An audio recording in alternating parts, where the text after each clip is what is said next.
Predsjednik parlamenta Ranko Krivokapić kazao je da je Crna Gora napravila vidan pomak na putu ka evropskim i evroatlantskim integracijama, za što ima i potvrdu iz Brisela.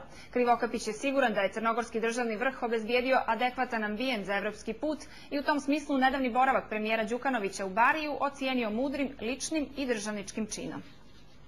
Teško se naći takve slučajeve da se, imajući u vidu da je za njega vezan puna odioznosti zbog sticanja nezavisne države Crne Gore, smatruju ga najodgovorni za taj posao sticanja nezavisne Crne Gore u svim onim političkim krugovima koji su kreirali mnoge od tih propagandi prema Crnoj Gori.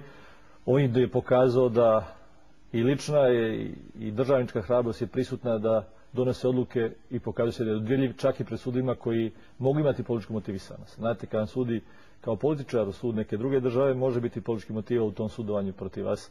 I to je, rekao bih, dokaz da Crna Gora je spremna da se suoči sa evropskom pravdom, a da je to dobar način da se i ovdje postiže naša crnogorska pravda kao najbolja za nas i kao najobjektivnija za nas.